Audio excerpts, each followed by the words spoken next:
Good morning.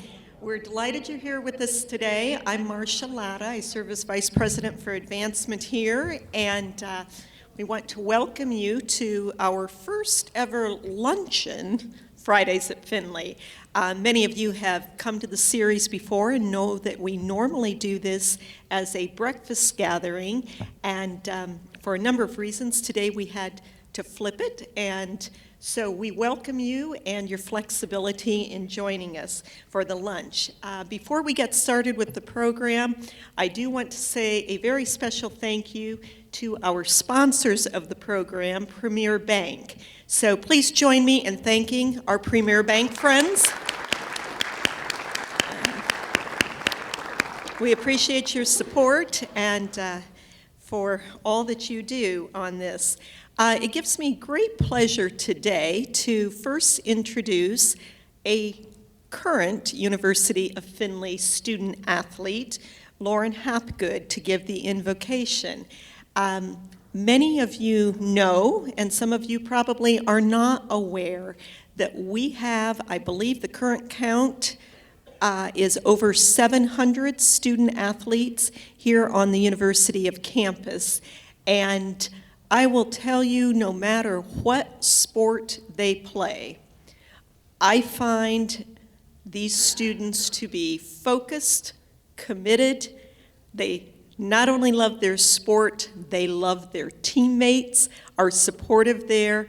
And when President Fell and I travel the country visiting with alumni, we hear many wonderful stories from people who were here and experienced their student athletic experience. And something else, knowing that the topic you'll be hearing from today, that I think our two presenters will be very busy talking on that topic, but something I want to stress, I've worked at multiple universities, and something about University of Findlay is when we talk about student athletes, they truly are first and foremost students, and their academic achievement is very high. Their graduation rate far above national averages on it. And so I want to say a special thank you to both Brandy Larita, who has served as long-term Director of Athletics and is now Vice President for Student Affairs, and to Jim Givens, our brand new student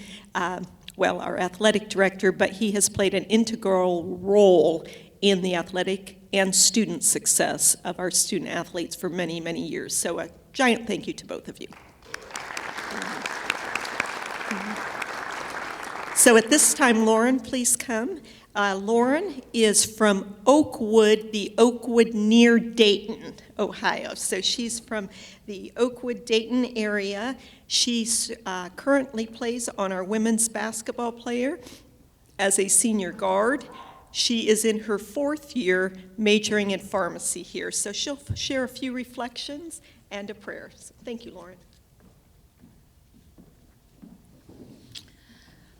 Hi, as she just mentioned, I'm Lauren Hapgood. I'm a senior on the women's basketball team here at the University of Findlay, and I'm currently in my fourth year in the College of Pharmacy and will be graduating in 2025 with my PharmD. I've been extremely blessed because the University of Findlay has given me the opportunity to pursue both my interests in basketball and pharmacy, which I know would not be possible at many other universities and schools. Along with being able to pursue basketball and pharmacy, I'm on a representative for the Student Athlete Advisory Committee, and I've helped with our university's Make-A-Wish program. While being a student athlete here, I have learned to love something that also makes me a better person. Through my 4 years of playing basketball, I can testify that student athletes experience the highest of highs and lowest of lows, but I believe that's what makes us, it gives us an advantage and makes us it gives us an opportunity to learn and grow. I have met some of my best friends and mentors who have helped me learn a lot about myself and have challenged me to mature into the person I am today. The University of Findlay has given me an environment to not only have a fun college experience, but has prepared me for whatever steps I take in my next life. I will always be grateful that I've had the opportunity to come here and say it has been one of the best decisions I could have made. And now I would like to say a quick opening prayer. Heavenly Father, we thank you for all you have given us and the many blessings in our lives, including today as we gather as a community on campus. We ask that you give the students, faculty, and community here at the University of Findlay guidance and strength as we pursue our studies, interactions, and faith. Show us the way and fill us with courage and wisdom. Help us remember your love and grace and to be faithful in our service to you. Father, we thank you for this wonderful food, and we invite your Holy Spirit to be with us as we eat and drink, and may we celebrate the love and goodness you give us each day. We ask these things in your name. Amen.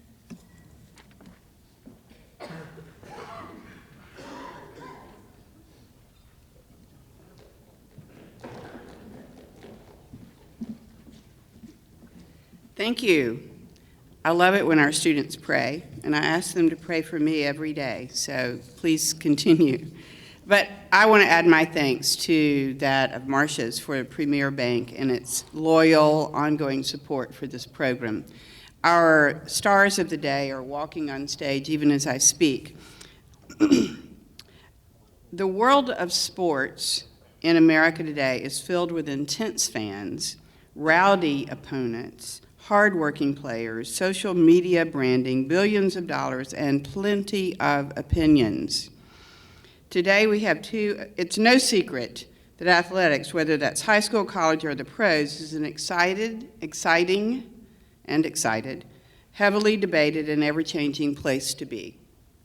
Today we have two of our own experts here to discuss these topics. Dr. Scott Grant, Assistant Professor of Education at the University of Findlay, is a national expert in name, image, and likeness.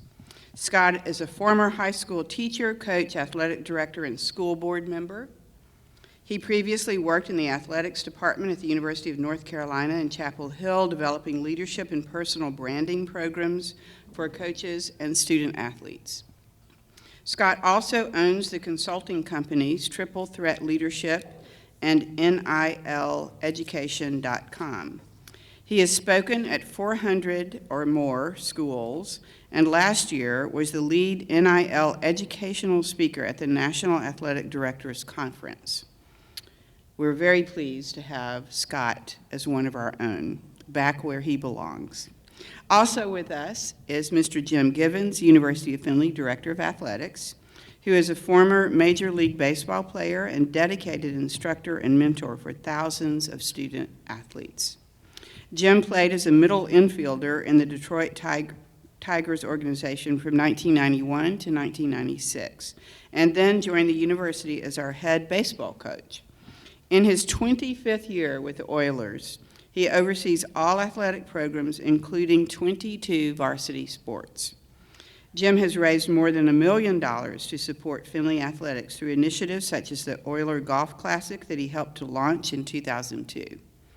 He has also provided guidance to his national peers in the field, serving on a number of NCAA committees. We are proud to bring you together today with these two professionals who are longtime members of our Oiler employee family. Please welcome Jim and Scott. Thank you, Dr. Fell. Can you do that one more time? We would love for you to do that one more time, to hear that. No? Well, thank you all for coming. It's a great crowd. I'd like to start off by first, Dr. Latta, a long time ago, she taught me something, and she taught me about the value of expressions of gratitude. So I'm going to take just a couple of minutes and thank some people. First, I would like to thank, as Dr. Fell and Dr. Latta, Rod, Amy, JJ, I think, yep, there's JJ, and all the Premier Bank folks, because not only do you support this Friday at Findlay series, but you've been a supporter of athletics for a long time. And we thank you for that very much. Secondly, our athletics team here, our administrative team, can you guys stand up, please? Just stand up. Oh, the eye roll already. Yeah. These folks, they don't get praised enough, and any chance that I have to publicly recognize them, I like to do that. So thank you to all, and I'd like to give them a round of applause as well.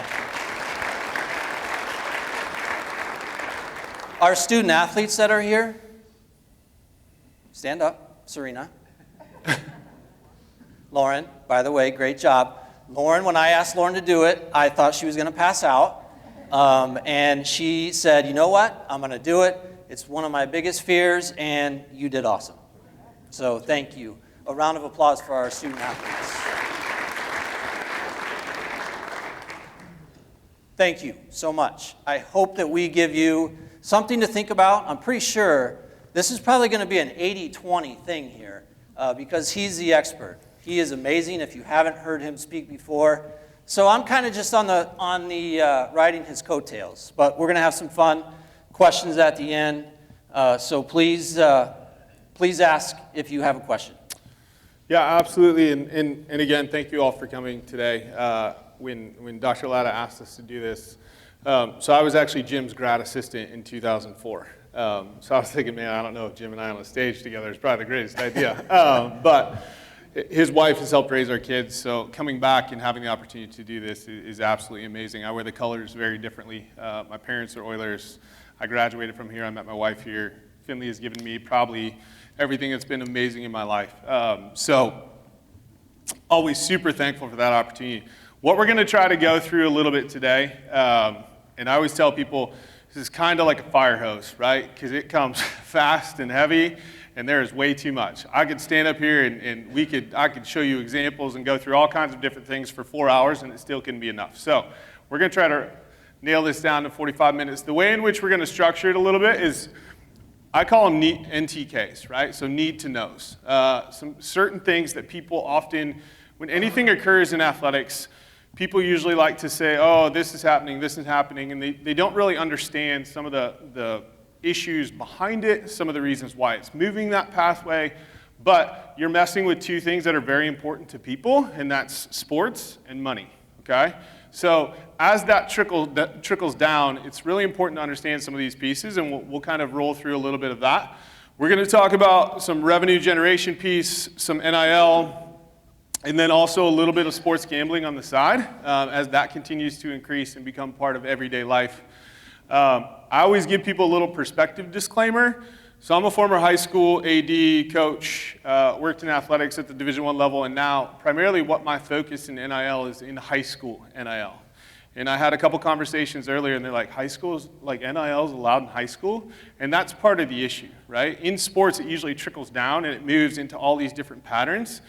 And as we get further and further into the grassroots, which is supposed to be the purest form, it shifts a lot of pieces, which causes all kinds of changes. So we'll go through a little bit of that.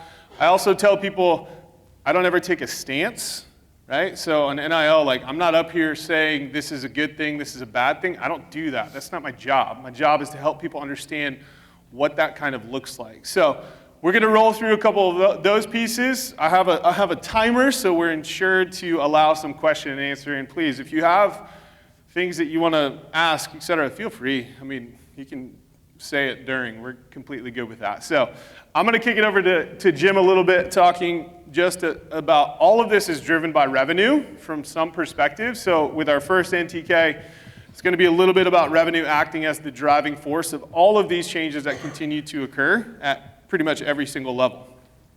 So when Scott first started doing this, it was interesting. And when he first started, him and I actually talked a lot about it. And it was really when NIL was just coming onto the scene. I definitely formed my own opinions about it right away. And he picked up on it.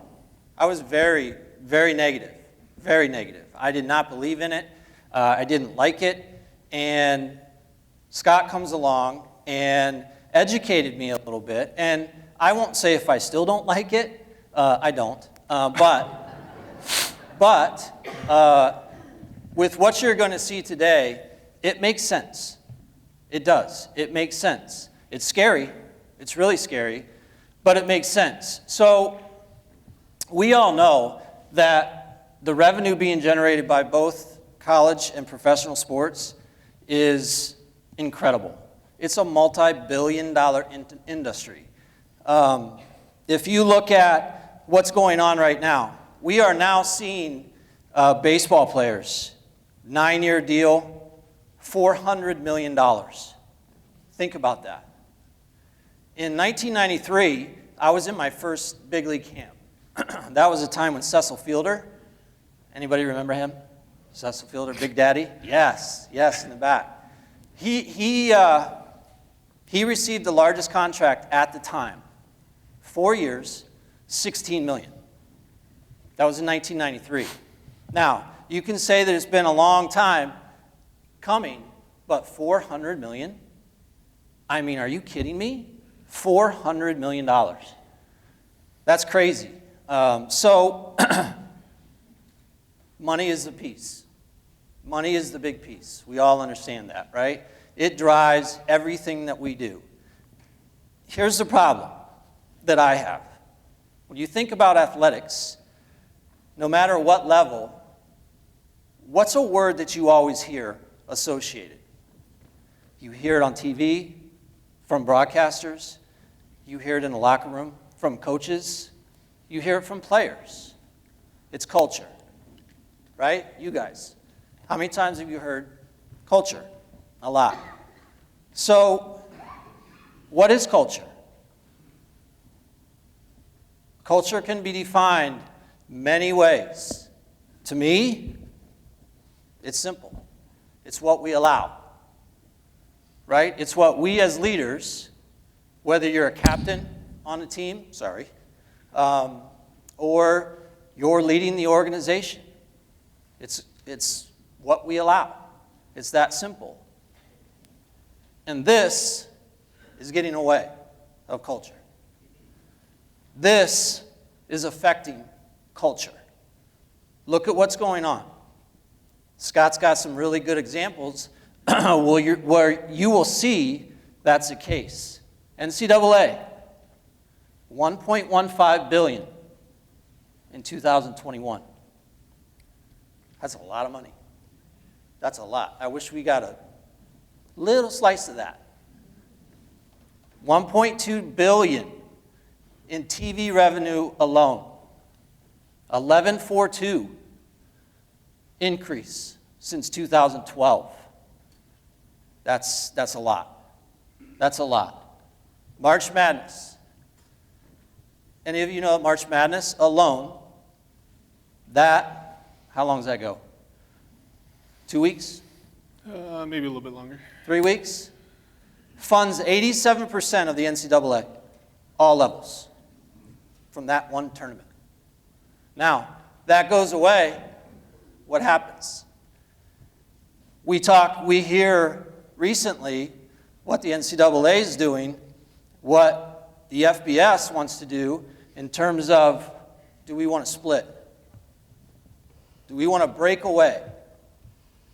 Can you imagine what that would do to Division II and Division III? Probably gone. Probably gone. Now, football, they can go. I'd like to see them go. Football can go because that money is TV money, obviously. It is money that goes to the conference affiliations, right? So that's okay.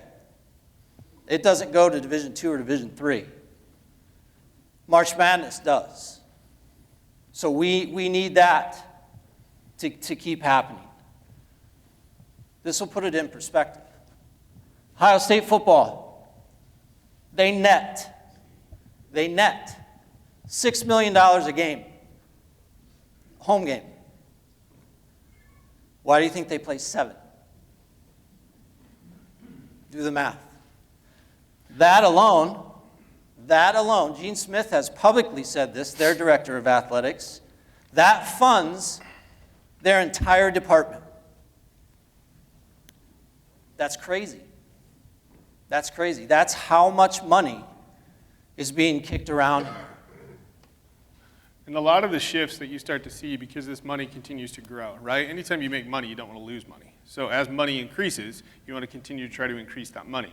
As student athletes start to figure out like, hey, I play for Ohio State and they're making $6 million a game, I'm not making anything, right? So you started to see these issues occurring up, which then continued to create this change, which caused NIL, which caused a lot of these other pieces.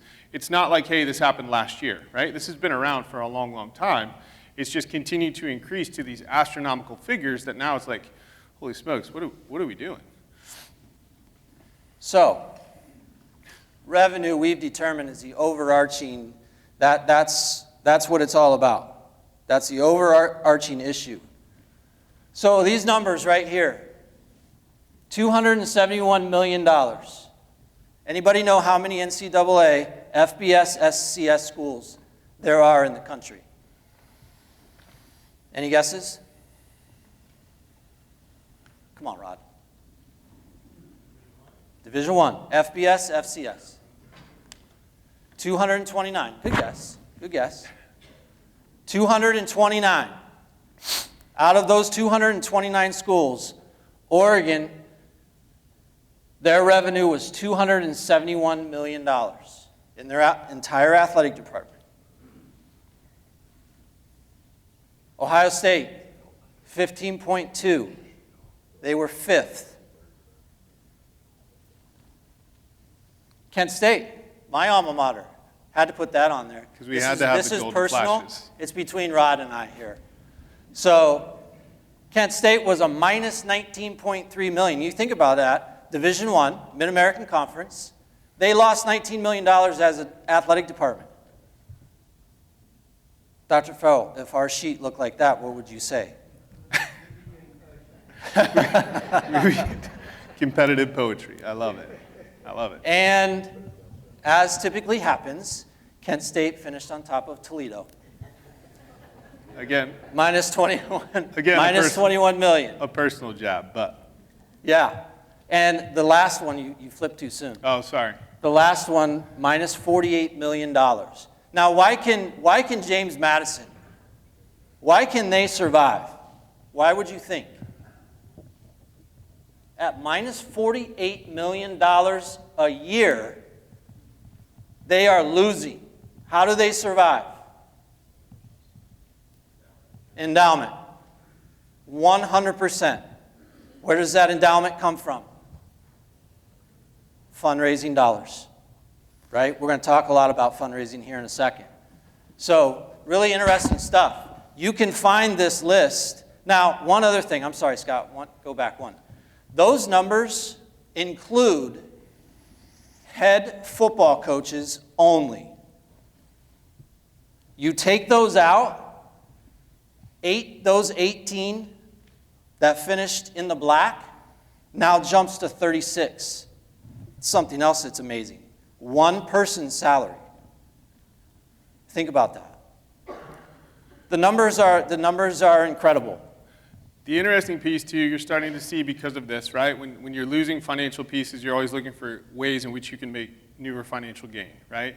So you're starting to see this influx of new types of revenue growth in different sports that historically would not be classified as sports, like stunting and bowling and fishing, things that don't have a lot of overhead costs, especially at the college level, but can increase through roster numbers, right?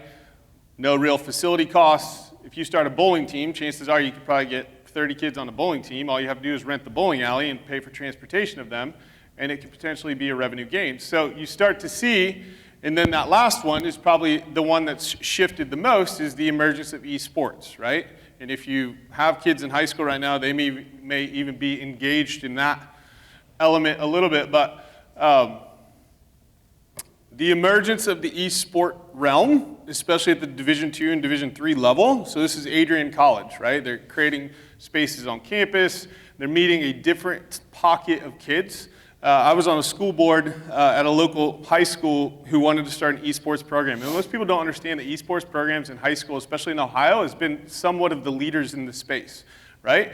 And part of the reason why is when you're in education, you're always trying to figure out ways to engage kids that aren't engaged, right? And there's a pocket of kids in that space that you can engage that now have a pathway that is beneficial for them, but also for institutions who start programs such as this. We were just at Tiffin last night for the basketball game, and on the way in, I looked at the those that I was with, and I said, "Does that say esports arena?" They built a building just to house their esports team. At the game, Tiffin's athletic director says, "Hey, look at that big group of people, of kids sitting in the crowd." It was their entire esports team. And he went on to tell a story about how one of their graduates got a job with one of the premier companies in the gaming industry. He actually created a weapon, a gun, that is used in a video game. They brought him back to speak to their team. And of course, Lonnie said, you would have thought Michael Jackson, which I laughed at that Michael Jackson was addressing them. And afterwards, he said, if you email me, I will give you access to that gun. Well, that gun, not everybody has, and if you have it, it's a special power. So that made their life. So the impact that some of this has is not just revenue. Interesting. Yeah, and as it trickles down too, a lot of my stuff is about the high school space, right? Where does this fall? Is it governed under the Ohio High School Athletic Association? Is it recognized as a sport? All of those pieces come into play because then when it does, now you have all of these additional regulations. There's not probably an AD that wants to govern this, but at the same time, when they're building new high schools, you will almost always see they're dedicating some sort of space for the growth in this manner. Last couple things about athletic fundraising, and again, Jim will kind of go through this. The toughest piece with everything, right, as the changes come, and this is why changes usually occur, right? Costs are going up, fundraising has to go up, money engagement increasing has to go up, and there's all these factors that we'll talk about here in a second that continue to pull at these a little bit. Fundraising, obviously, especially at a place like the University of Findlay, we are supported unbelievably well without our fundraising revenue. So we are very, very thankful for that. But, you know, part of our mission is to provide a championship experience for our student athletes. Well, that takes money, right? So we work very hard to raise money to help supplement our general operations and to give our student athletes that experience. All this affects not only what dollars we raise, but how we do it. And that's something that's very important because of the costs have increased 19 to 30% over the past 5 years. Now, you think about that. We go to Nashville to play a basketball game, a soccer game, a volleyball game. That's a pretty healthy price tag, right? Add 30% onto that. Bus alone is 19% more than it was last year, even. So it's really important that we do our due diligence and try to raise as much as we can to help supplement our general operations. We have to. We have our coaches have an expectation. Coach Durand is here. She knows that next year, her goal is X amount of dollars to bring in somehow, whether it's through team camp or whether what she did for the breast cancer awareness, that kind of thing. Our coaches work extremely hard, and all of us administratively are very, very proud of what they do. And you can definitely see which coaches take that seriously. They all take it serious, but some more than others. Something that I think, obviously, the other reason why we fundraise, facilities and renovations, right? We're going to talk about recruiting here in a little bit, but let's be honest. Kids right now, today, are making decisions based on what they see and what they see only. If you don't have this, I ain't coming. Oh, coach, man, you don't have that? I ain't coming. Day 2, after it was announced that I'm in the position that I am, I was on a podcast, 2 of our football players. Great guys. I walked into it blind because I know them. What do you think the very first question was? So, when are we going to get that indoor? And I was like, oh man, I tried to smile, and in my head I'm just saying, oh my gosh, here we go. But they were great. But the kids know it. The student athletes know it. If you don't have it, you've got to do something else to make up for that. God love our staff. We've had a heck of a lot of success. 4 President's Cups in the last 4 years. It's because of our people. It's because of our coaches, and it's because of our great kids. But that time it's rapidly closing. It's getting very, very difficult. That's where I really get nervous because of what's happening here. So, as we kind of walk through this, and most of you may not know what name, image, and likeness is, and that's okay, and that's part of why we're here. That shift, and this is why I push Jim, and I push everybody I talk to again about this, is it's not about saying whether you like it or not. It's about understanding this is part of the integration for student athletes, right? It's part of their life now, so you can't really turn a blind eye. You can create a mission around the way in which this is going to look for your institution, that's fine, but kids are going to be part of this process and understanding before they even get to you, right? I spoke with the university college coaches a while ago about you're now recruiting student athletes who are going to be engaged potentially in NIL opportunities prior to their arrival at campus, right? There's potentially going to be a conversation around it in some capacity. Doesn't mean that kids are going to be making millions and millions of dollars at the Division II level, but you're going to be engaging with kids that are entrepreneurial in spirit and might figure out a way to do this in a positive way. So, NTK number 2 is about NIL as a change agent in all of this space, which is crazy. So we'll kind of take you on this journey. Now, for those of you that don't know what NIL is, NIL stands for name, image, and likeness, okay? Name, image, and likeness is essence the right for promotion, right? It's a person's legal right of their name, their image, and likeness for right of promotion. NIL is not like making money. It's your right, ownership of your name, image, and likeness. Now, student athletes can now monetize this right for promotion, okay, in numerous different ways. A lot of times, and there's people that talk about this in a lot of different ways for ease of understanding. If you think about 6 potential opportunities, right? Student athlete can get paid for a personal appearance. He can get paid for an endorsement with a company. He can get paid to do private coaching. Interesting thing is I work with programs all over, and one time I had a college football player come up after I was working, and he goes, "Hey, Doc, I'm thinking about starting a camp next summer." I was like, "Cool, man, great," right? He's going to use his NIL for that, et cetera. I said, "So where are you going to host it?" He's like, "Well, at my high school field." I'm like, "Oh, okay. Did you fill a facility request out?" And he's like, "No, how to do that?" And I was like, "Well, you're an external entity." I was like, "Do you have insurance for your kids that are going to be participating?" He's like, "No." I was like, "Who are they paying? Like the money? Are they writing it to you?" He's like, "I don't know." I was like, "Let's hold off on that for a minute, guy," right? Most of them have ideas about things that they want to do, which are great. It's just they haven't figured out the processes in which to activate those kind of moving forward. So if you look at these pieces, a lot of times when I work with high school and college kids, this often is where they want to be, right? Some kids now at the high school level are creating their own merchandise. There's a kid out in New York, actually 2 kids. One goes by Captain Jack and the other one goes by Boogie. And the one kid has his own logo that's similar in process to Pirates of the Caribbean, right? He sells t-shirts and he's signed with a company called Spreadshop. And he does social media promotions for that company. In exchange, he gets a 4-figure sum once a month, right? I mean, big time money potentially, and that's at the high school level. Oftentimes when you look at these, and the starred ones are usually the ways in which they're going, nearly 79%, 80% of all NIL activities are through social media platforms, right?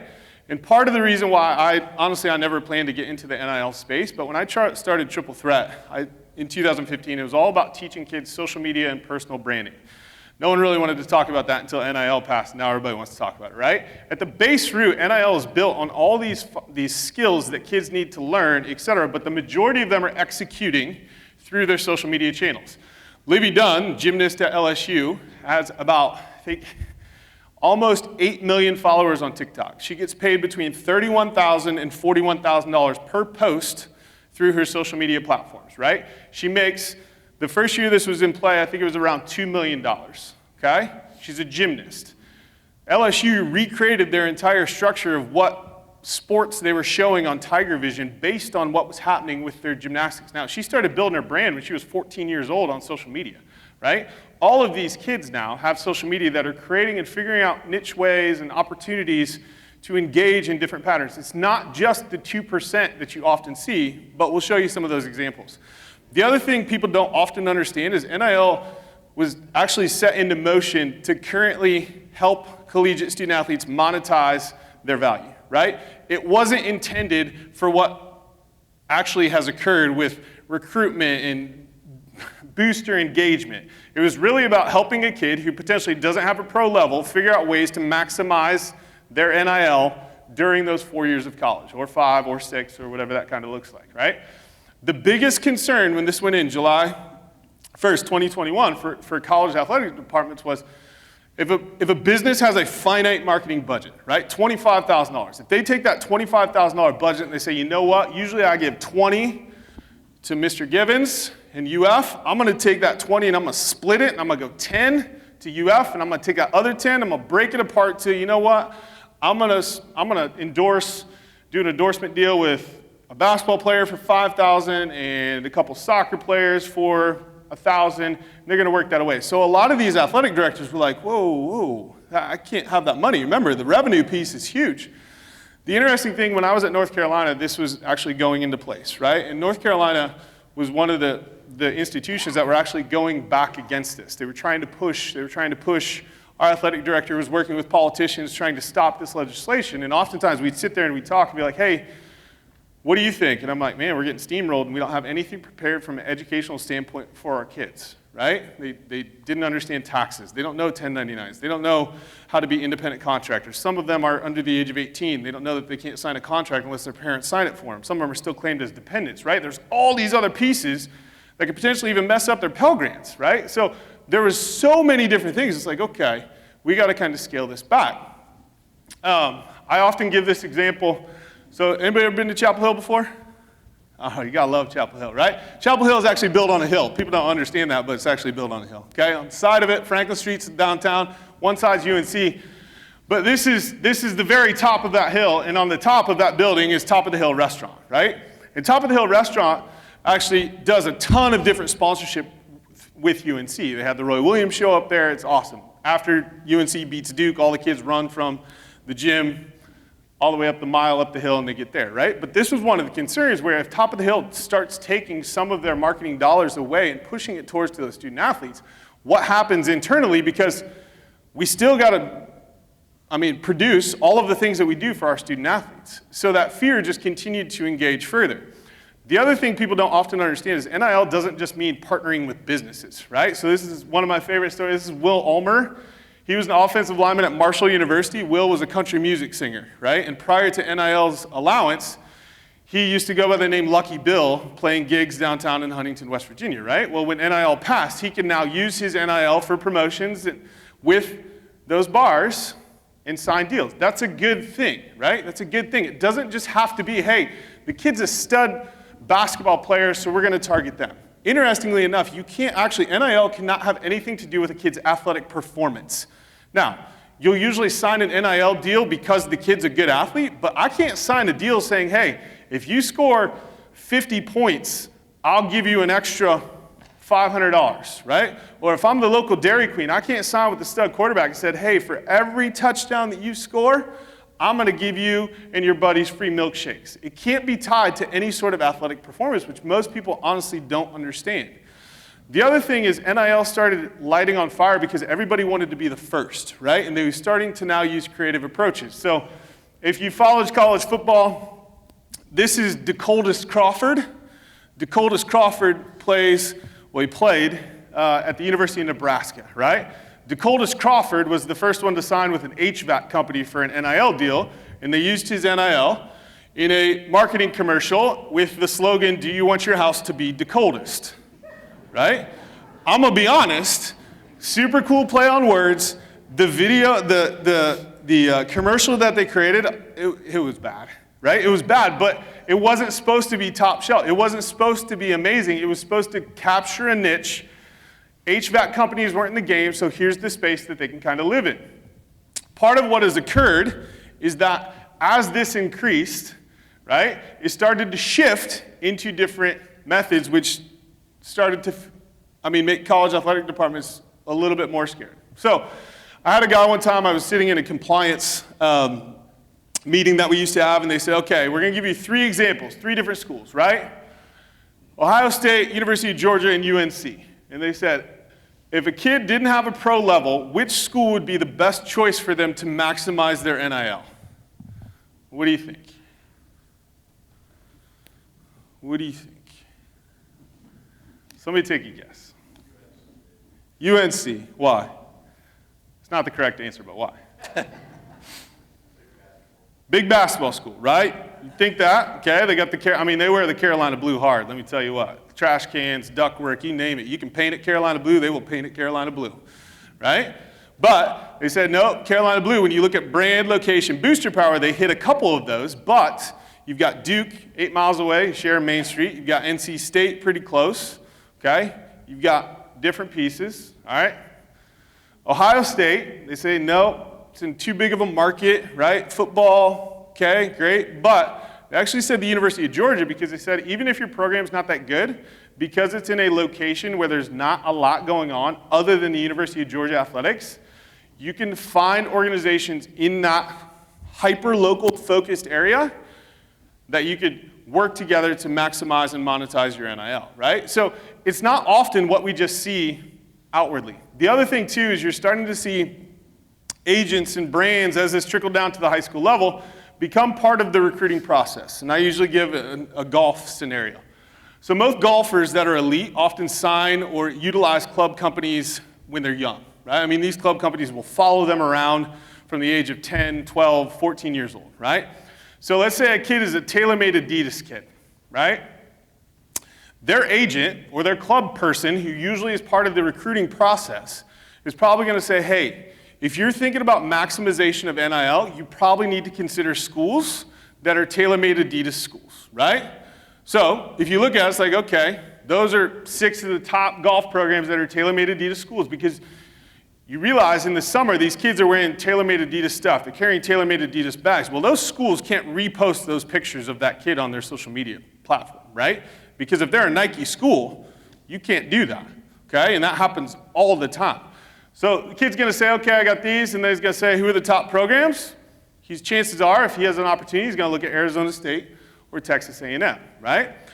As this continues to move down, there are alignments with, hey, if this kid's a Nike kid, right?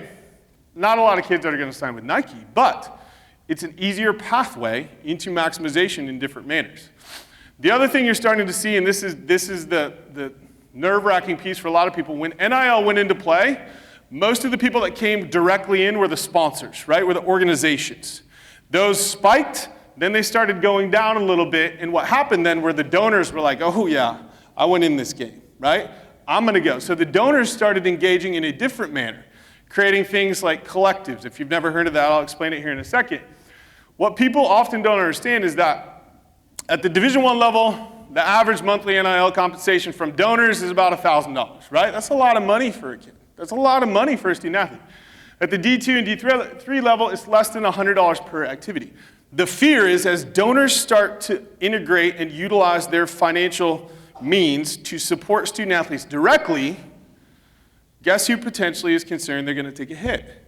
The athletic department, because that money is now being diverted in a different way, right? And you'll see things like, I'll show you a massive amounts, right? A lot of coaches at the Division I level are worried about sustainability. Can they come up with those funds every single year? Because at some point, the pot goes dry. At the high school level, I get rural ADs, small schools ADs, and they're like, Scott, this isn't really going to impact us. I'm like, I'm going to tell you an example. I went to Continental High School. We had no football team. We were basketball, born and bred, right? If there's one stud basketball player at Continental who's probably going to go to Ohio State and NIL is allowed at the high school level, chances are every business in town wants a little piece of that kid, right? And the $10,000 that car dealership, H&K, used to give to the athletic department potentially might be going to that kid now to do a meet and greet with the 100 high school or the 100 elementary basketball boys that think that kid is a king, right? Now, is that a great scenario? No, but it's not going to happen, okay? It's happening all around the country in a lot of different ways. Scott, let me ask you a question. Yep. So how do you respond to someone like me, and I know that there's others that say, man, this is just a case of the rich just keep getting richer? Because And it's his fault because he used to tell me this kind of thing all the time.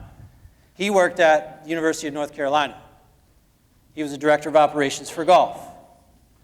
They have a long trip. Obviously, they're a top 5 program in the country. They're traveling all over the country, right? They're not just going to hop in a bus and go to the East Coast to play in a major tournament. Well, coach says, we're not taking a bus. I need you to get on the phone, and you need to call somebody to get us a jet. So in 5 minutes, he makes one phone call. The plane's getting ready to go. So how do you respond to that in terms of, holy cow, the rich are getting richer? Yeah. The toughest part about NIL is no one knows what's going to happen, right? And there are people with deeper pockets than you could ever imagine. At the 2% level, that's it, right? Most teams are showing up to tournaments in their own private jet. Like, the stuff that student athletes are getting is out of control, and you could hear stories from a lot of different people. This is why I continue to push NIL education, right? If you peel back NIL is built on a couple things: personal branding, social media, financial literacy, contract understanding, right? These are all things that we try to teach our kids at all levels, college, high school, etc. We now have an opportunity to engage them in an application of something that they're interested in, whether they walk down it or not. Now, will you see things like this happen? Absolutely, and I'll go ahead. What happens to the value of education? Well, Is that lost? Because there is a value to that. There should be a value to that. That was the basis of my entire thinking of NIL. Yeah. Here our kids going to the University of North Carolina. He shows me what they get every year to be a part of that team. Plus, an education from the University of North Carolina, not bad. Not bad at all. Not cheap. Right? So where's the value of that education? What are we teaching these kids? And I think that's where the shift comes, right? And this is what I tell a lot of high school ADs. You can't take a stance on whether or not this is good or bad. Because what you're doing is saying, hey, something that potentially could impact a student's life for the better is a bad thing, right? There are a lot of really great things that come out of NIL. High school golfer out of Nebraska that signs with a local supermarket that, she does social media promotions on the back end. They give her business mentorship, and she grows her T-Art Creations company that now is commissioned by hundreds of golf courses all over, right? What happens is you get jaded by things that occur at this level, this top 2%, and you miss out on the kid, and we'll show here in a second. UF has student athletes that engage in NIL activities, right? It's not a bad thing. It's not a bad thing, but you get this fear from a lot of what you see, and I'll show you the example of what this has actually kind of caused. So at the Division I level, what has occurred is collectives are starting to be engaged. If you don't know what a collective is technically a group of individuals, oftentimes alums, but huge supporters of a specific school that come together to build a business, right? And that business is specifically built to support student athletes through NIL activities from a certain college, right? So Florida's got a couple. Their most notorious one is the Gator Collective, right? And this money, they're not attached to the school. That's the biggest thing people don't understand. And this will happen at the high school level. Like, it's not yet, but I'm telling you, it's going to happen. So they have this pool of money, right? And they start to identify a couple people. Who do we currently need to keep there? And who potentially are you recruiting that we could sign to an NIL deal? Now, the funny part is there is a regulation that says you cannot induce a kid to enroll at a specific institution. So these contracts cannot be written in a way that said, hey, you only get this money if you go to the University of Florida, okay? Everybody then all goes, well, how does that work? Well, here we go. And to further that point, these collectives are now on campuses. Alabama has a building for collectives. Just opened, I think. A lot of schools are now building NIL-focused environments. Now, the interesting thing is the NCAA has a bunch of regulations. Here's the thing about the NCAA, and this is why people have a big issue with all of this. if you don't enforce the rules, you don't have rules, right? Does anybody know how many infractions there have been at NIL thus far since July 1st, 2021? Anybody know how many kids or institutions have gotten nailed? 0, right? So for the last 18 months, it's been the Wild West, and now they're trying to reel this in, and it's turning into kind of a crazy disaster, right? Ryan Day says it's going to take $13 million to keep my roster intact. You've got contracts. So this is the one. So this was a high school kid from California. You see this right here? He signed a $13.85 million deal with the Gator Collective, right, to go. All of these pieces right here. He's going to get a $500,000 upfront payment. He's going to get this much amount like per month, et cetera. The funny part was he was supposed to early enroll. He never showed up. And part of people are saying, well, the Gator Collective didn't have the money. I don't necessarily know what happened, but at the end of the day, he asked out of his national letter of intent from Florida. Florida didn't have to grant that to him, but if they didn't, chances are there's going to be a lot of concern of how much is Florida engaging with this collective to get that kid to go to school there. Right? So Scott, what happens if he goes, he stays committed to the program, doesn't pan out? Not a good player. Can't play at that level. Still get that money? I mean, technically, because otherwise it would be an enrollment inducement, right? A lot of times they'll put the money based on when the transfer portal aligns. And I know we're getting low on time a little bit, but I'll show you a few examples, and this is what is now occurring. Kids transferring, especially with COVID year, et cetera. So these are probably the 2 highest earners on the women's side. These are the Cavender twins. They were at Fresno State. They're now at Miami. Miami has been super deep in the NIL game very, very quickly. They were the first to sign. They just signed with Raising Cane's, right? You get it. A lot of this stuff is very unique. They try to figure out ways in which they could capture market share in a specific, unique way. There was a kid from University of Detroit that entered the portal, right? Antoine Davis, his dad, Mike Davis is the coach. He enters the portal, has all these different opportunities to go to LSU and all these other places, and then he goes back to the University of Detroit, right? Why? He signed an NIL deal. Now, is that why? I don't know, but chances are the University of Detroit, it's probably a great school. But the kid enters the portal, and then he comes back out of the portal to go there. This kid from Miami said, his agent said he's going to enter the portal if his compensation for NIL doesn't get increased. Well, that is a blatant violation of enrollment inducement, right? So then he apologizes and et cetera moving forward. This kid just did transfer from Kansas State, and you'll see LifeWallet. So LifeWallet, John Ruiz is he's a lawyer, but he's also CEO of LifeWallet. He does a lot of work with the University of Miami. So this kid, it comes out, 2 years, $800,000. They've been kind of some of the biggest pushers into this space, okay? The interesting thing, and this is where I kind of always go, is some college coaches are now coming out against it, and they're telling their stories, right? So Nick Saban recently as a coaches convention said that a kid he lost to the transfer portal, one of his players wanted $500K, and they wanted Alabama to get his girlfriend into law school and pay for it. Like, dude, come on, man. Like, that's not even legit. He's had defensive backs say, hey, I want $800,000 for the player to sign here, et cetera. But that's the elite 2%, right? Here's part of the understanding. The first student athlete to actually monetize their NIL was a volleyball player at Aquinas College, right? An NAI school in Grand Rapids, Michigan. During COVID, she built a TikTok following. She does DIY videos. Has nothing to do with her volleyball prowess, right? I don't even know if she plays. Maybe she does. She might be good. But she's figured out a way to capture a market and move within that. This is Raekwon Smith. He has the most deals in Division II. He calls himself the king of NIL at Division II. That's Jack Betts. He's a wide receiver at Amherst College. He's the king of Division III, right? And most of his deals aren't actually cash engagements. Okay, they're him promoting a product, maybe with an affiliate link, or he gets gift in kind. But oftentimes kids, especially at lower levels, don't understand you're still paying taxes on all of those pieces. At UF, and I asked Kevin, Mason's dad, if I could use this. So Mason Brandt, he's a freshman on the basketball team.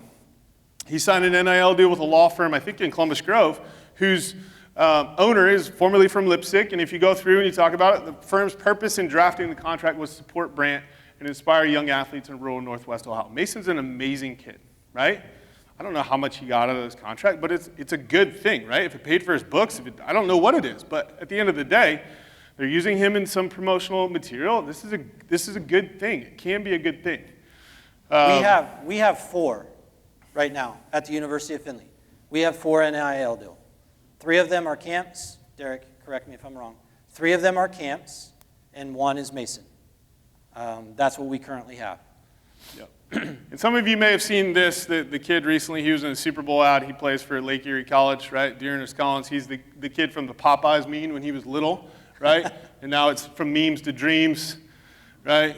There was a Super Bowl commercial. He now has 93,000 followers on Instagram. I looked it up yesterday, right? Growing these markets that now he can utilize in that space. The interesting thing, too, is oftentimes you'll see pockets of time where NIL opportunities just show up, right? So March Madness is coming. Let me show you some from last year. So there was a company called Sheets and Giggles. It was a bed sheet company. Did an analysis of all the kids of all the teams in March Madness that didn't play, right? Had the least amount of playing time, and they signed them as the most well-rested players in the NCAA tournament, right? Those kids like literally never touched the floor. So what is occurring is like you have these elite, it's going, and then okay, where do I capture market that's something different, unique? This is Doug Eater. Some of you guys, if you watched the last year, St. Peter's, you know him. Like nobody knew who Doug Eater was, right? But he had eyes on him, visibility. Drew Timme plays for Gonzaga, had the terrible Fu Manchu mustache, right? Dollar Shave Club was like, yeah, it's a great opportunity, right? Signed into a deal. The cheerleader that saved the day in that one game got a t-shirt deal, right? In the one basketball game, you can get that t-shirt online. So here's the interesting piece that I work a lot within. This is what it looked like from a high school perspective of how many states allowed it in July of 2021, right? High school student athletes, usually all the way down to 7th grade, because most state athletic associations cover 7th grade up to 12th, right? This is what it looks like right now, February 2023. Ohio, interestingly enough, is the only state that actually put it up for a vote, and it got voted down. Every state athletic association, there's 51 of them, right? 50 plus DC. Every state athletic association can rewrite their bylaws in different ways. In Ohio, it's voted on through a referendum process with their high school principals. Most people actually don't understand that. In Massachusetts, it's the change of the bylaw and their board of directors passing it. So sometimes this stuff will pass, and their ADs won't even know it actually passed, and it just turns into kind of wildfire a little bit. The other thing is you're starting to see litigation. There's a legislation in Michigan where a legislator once is specifically stated that high school kids can monetize their NIL, right? Texas is the only state that doesn't allow it actually by law. They're trying to change it so 18-year-olds can monetize their NIL. This is part of the reason why. So this is Quinn Ewers. Some of you guys that are Ohio State fans might know who this is. Quinn Ewers was from Texas, #1 rated recruit out of Texas. Actually forewent his senior year. Didn't play his senior year in football, so he could sign an NIL deal and early enroll in Ohio State. State athletic associations, does anybody know where they make their money? Ticket sales of state tournaments, right? What they can't have happen is that kid not playing the state tournament, right? So what is occurring is now like, hey, we got a lot of issues, and one of them might be, are we going to lose some of our top athletes going to other states, or are they going to forego their senior year? Like, that's not a good thing for us. This kid right here, he's a freshman in Georgia, recently won the state championship, threw for 531 yards and 5 TDs, and they wrote an article in Forbes about discrimination of kids now who can't monetize their NIL. There's 26 states that allow this, 25 in DC, right? We're now on the downhill spiral. You look at the data trends, they say all high school athletic associations will allow NIL at the high school level by 2024. Will that happen? Probably, right? And then it brings in a whole nother case because of all these other things. Other examples, I go on and on.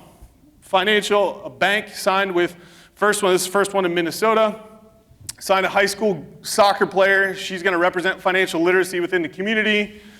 But they wanted to be the first, right? Same one here. First one in Tennessee was a freshman gymnast, signed with her local insurance agent who was also a relative. A lot of times you see that, right? Except now in Pennsylvania has a rule where alumni of a school can't sign with a kid that goes to that school, right? So you've got 51 state associations with 51 potential different policies and nobody understanding what's even going on, right? This one they use, get a flippin' quote from Freeman Insurance, right? And then she's got her flippin'. It's great. It's awesome. The toughest thing, and I know as we finish up a little bit, we probably won't, we've got a little bit of time to run into the sports betting piece, but does anybody have any... I told him not to talk so much. I'm going to blame it on Jim in the beginning, right? I'm going to blame it on Jim. Does anybody have any questions about NIL? Is everybody thinking in their head like, oh, this is awful? It's okay. I usually get that, right? Yeah. I'm just curious, what percentage of NIL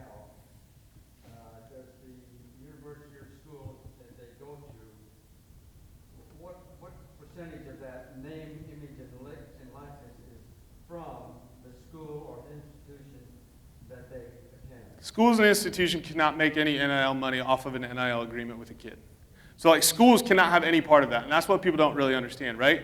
So most policies state that an institution, high school, college, cannot profit off of a student-athlete's NIL engagement, right? No money is coming from the school to that kid. No money is going to the school for that kid from an NIL arrangement. This is completely external, outside of the institutional purview. So that one slide you had up there, is there any violation then for a coach to say, if I don't get $13 million this year, I'm going to lose my roster? Is that? No. Because so the NCAA has actually shifted their regulations. So in the beginning, the colleges weren't allowed to have anything to do with anything, right? You couldn't talk about it. You couldn't say yes, no, et cetera. NCAA has moved to where colleges can now support. They can state things to their supporters that it would be a really good idea for you to donate to this collective, right? They can support NIL activity. They can do things internally like create a space where you could engage with a student athlete, but they can't have any part of that process, except now in the state of Florida, which I'm pretty sure just signed into law, that coaches can now help facilitate deals, which is gonna be a whole lot of goodness, right? That's where all of this change happens. Everything is driven by revenue, everything is driven by different policies, and the toughest part, to be honest, I get calls all the time. I get calls from people that said, hey, I'm thinking about entering into the NIL space to help kids, and I'm like, oh no, right? Because most of them don't know it. I get calls from businesses that say, hey, I want to enter into an NIL deal with this kid. And I'm like, well, where are you located? And they're like, oh, Ohio. I'm like, well, Ohio doesn't allow NIL activity at the high school level. And they're like, really? I'm like, yeah, no, you can't do that, right?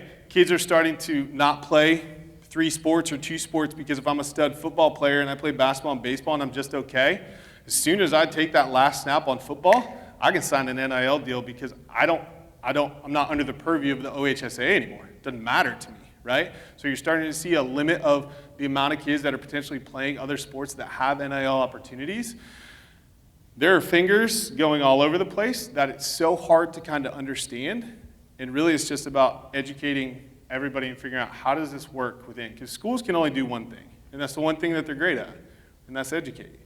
But figuring out what that education looks like is where they often struggle. Do you have a question?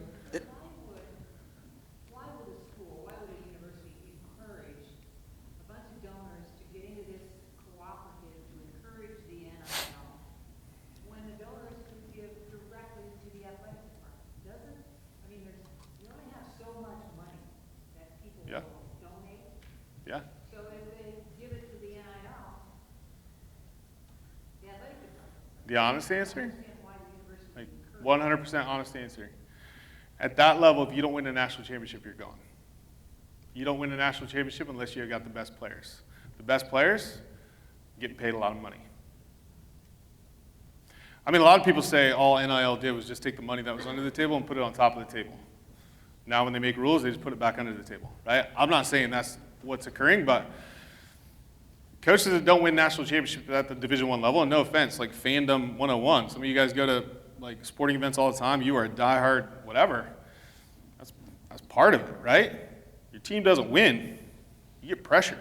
I'm curious, what's involvement of IRS in trying to tax all those? That's a great question too. That's a great question. So this is kind No of like taxes. this is It's kind of all like the good. first cycle of NIL through tax season that they're not really sure what's going to happen, right? There's a lot of kids that didn't open a bank account just to know inputs and outputs, right? There's a lot of kids that don't have any sort of structure set up in any way, shape, or form. A lot of them aren't making enough money to fully get nailed, but there are some high school kids who potentially made quite a bit of money or claimed as dependents. It goes on their parents' taxes. They get nailed in a different tax bracket. When they do their FAFSA, it shifts their entire federal Pell Grant eligibility. So that piece, right now, I would say by May, we'll probably know a little bit more of horror stories, et cetera. Good question. Coach? Why would the NCAA so easily acquiesce to this? Well, I mean, part of it was, a lot of this comes down to legislation, right? With the Alston case and antitrust laws, and you really don't have control, right? They didn't feel like they could fight it in court, or if they fought it, they couldn't win. Well, they're currently fighting right now in court, and they're losing pretty heavily, which could potentially shift to where college student athletes are now going to have to be looked at as employees, and they're getting their doors blown off if you read articles at the current moment. If that happens, then all of this stuff is going to be even more crazy.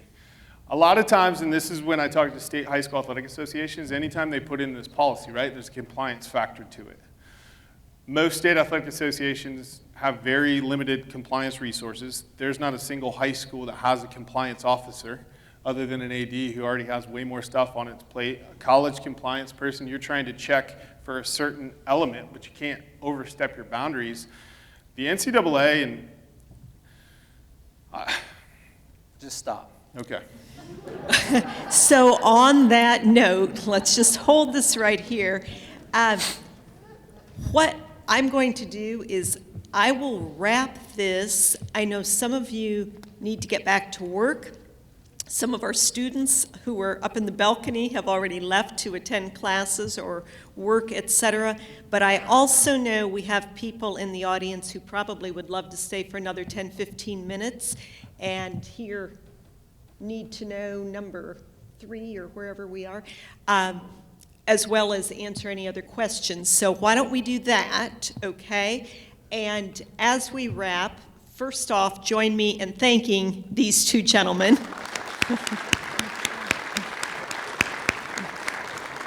You know, our Fridays at Findlay lecture series is designed to be a leadership lecture series on all kinds of topics. And we have in the audience today, we have some athletic directors, we have some current and former coaches, and I'm thinking to myself, seeing Ron Niekamp out there, I'll bet he is so glad this waited 10 plus years after he wrapped. But I think this very much speaks to need to know leadership, whether you are a business leader considering doing something on this, you know, at least you've got a little glimpse what's legal, what's not legal, the ups, the downs, etc. One thing not discussed today that some of us in the room have been reading a fair amount and to be thinking of is we all know the mental health issues of our students, whether high school or college, has definitely increased the past few years. Everything you're talking about today is expected to further increase that. And there will be real consequences on that front too. Not to take any more, but the biggest fear with that piece is now if a kid signs an NIL deal, especially at the high school level, and let's say they start playing terrible, right? And that company or that agent who's helped them align with that. Now you have parents who are upset at the kid, you've got a coach upset at the kid, and now you've got people in your ear saying, hey man, we just signed you this deal, and you're not doing what it is. So the mental health piece is actually one that's increasing, and no one really knows what's going to be the ramifications of that yet. Yeah. So a few other things. On your tables, you will see cards. You'll see 2 different cards. One is feedback regarding today's program and suggestions for future programs. The other says Together We Will at the top, and it is an opportunity for you to support University of Findlay. You can designate any area, and I am sure the individuals here today would encourage Oilers Club, College of Education, University of Findlay in general. We appreciate all of that. I want to say a special thank you to Doreen Bateson. Where is Doreen? There she is, okay. Doreen is our key point person on the logistical details, and again, a special thanks. We had quick turnaround today because we had another program here this morning. They're not in here, but I just want to give a shout out. Our facilities staff and our catering staff did an awesome job getting everything around, so a thank you for them. And I will now, again, if you need to leave, just quietly go up and go, and thank you so much for coming. And otherwise, I'm going to turn it back to you guys to just keep talking as long as people are sitting here and want to hear, okay? It's usually not a good thing, right? Uh-oh, we got questions over there. And again, if people want to stay, more than willing to come up. the sports betting piece, and we weren't planning to talk about it too much. The biggest thing, and this is what you guys are seeing with people wanting to engage with this is honestly the one I'll leave you with. Percent of Americans engaging in sports betting. The female market, and this is why they're pushing, is actually one of the largest increasing pieces to this, right? Because what is occurring with sports betting is now it's a very, you don't have to be at the games. It's engaging there, but it can be solitude. It can be different types of things. I actually walked out of an event the other day, and there were a lady I knew. She was placing her bets, and I walk in there, and then there's another high school kid over in the corner. He said, "Man, I lost the parlay today," and I was like, "Oh my good Lord, what is happening, my friend?" So part of this shift, and Jim and I kind of talked about it. It's not so much impacting internally, because as a college athletics personnel, you can't do anything, right? You can't be part of this. Externally, the fear is that this is going to be the next opioid epidemic, because the normalization of betting in our culture is beyond what people say out of control is. Yeah, it's definitely the biggest misconception of this piece. You know, for us, as Scott said, nothing has changed. We can't do it. Our student athletes can't do it. Can't. No. Trouble. Stay away. So that part hasn't really changed. But if you bet 5, you get $200 in free money. Seems like a good play, right? Yeah. That's going to be the push. So all of this is kind of the unknown, the Wild West. You'll see stadiums that are integrating sportsbook places into their stadium, their fan experience. When I was actually thinking about this, when you started seeing colleges push to allow alcohol at stadiums, right? And one of the big pushes back where, well, kids go there with their parents and they shouldn't have to be around. That was one of the big arguments, right? And there was a person that equated this to that, right? Well, we're going to have gambling now become a norm for our kids to see every single time they go to a sporting event. At the end of the day, I always think of all this stuff like a bunch of tops, right? You're spinning tops all over the place, every single little piece. Tops usually stop spinning at some point. These don't. They just get bigger and faster. And they usually knock into each other, and they just keep growing and growing and growing. I told Scott this story when I was in college, my first year, and trust me, I was a tad bit naive when I entered college. I was all about sports. That's all I wanted to do. Dr. Fell's gone, right? I didn't care about school. I just wanted to play. Well, our shortstop that we had, I learned very quickly, he had a problem. He had a very bad problem, a very bad gambling problem. 2 times in the first 2 years, we literally had to pass the hat in the locker room. We had to pass the hat on Friday night at the bars or wherever we were at to try to bail him out because he was in trouble. And I say that because think about where we're at, as Scott said, with mental health. He couldn't walk. He was so afraid. Never forget it. He could not walk at times because he thought his life was in danger. He was in that far. So it was scary. So the mental health thing, the money is one thing. The breaking the rules is another. But the mental health piece where somebody could take their life because of that, we don't think of that stuff. And this scares me to death on that front. It does. Which is why you see colleges continue to up their mental health piece, especially from an athletic perspective, right?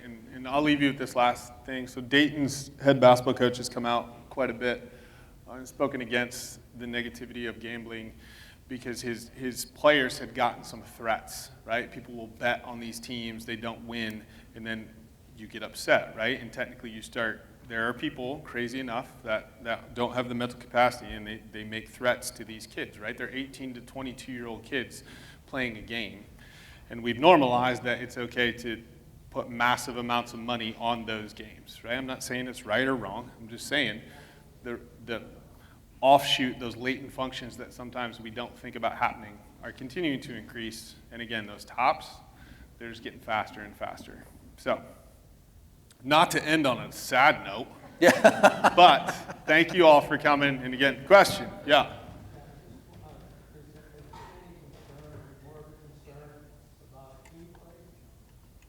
About what? Sorry. In regards to NIL or sports betting? NIL? You know, to be honest, a lot of the pushback against it was there's going to be issues in the locker room. Kids are going to be upset. People are going to quit, supporting teams because of NIL is going to ruin college athletics, et cetera. That was the big push when it came out. To be honest, it's done exactly opposite. People have become more engaged with sports. A lot of kids follow certain people, and that's marketability. When you look at the statistics of people upset at other players for getting NIL deals, it's not very high when they survey college athletes. But I mean, it's probably more the coach making way less than the gymnast, $2 million a year, right? I mean, that's where you could see some potential issues where like these kids are making hundreds of thousands of dollars and the coach is making, I don't know, 80. And you're like, Quinn Ewers is a good example of that. Yeah. You read a lot, and of course, we all know we can't really trust what we read every day, right? But part of the reason why he left, he comes in, competed for a starting job, didn't get it. Now it all starts. He takes back off to home. So it's really sad when you think about it. I mean, it really is. So I think now we'll shift once again. If you have any further questions that you want to ask these guys individually, come on up. I want to also mention our next upcoming Fridays at Findlay, March 24th. It will have an emphasis on STEAM, science, technology, engineering, art, and mathematics, something that lots of schools, museums, universities are doing. We happen to do it quite well here. So we hope you'll join us on March 24th. Again, giant thanks to all of you for coming, for these guys, and I know they will be happy to stay and answer individual questions. Thank you.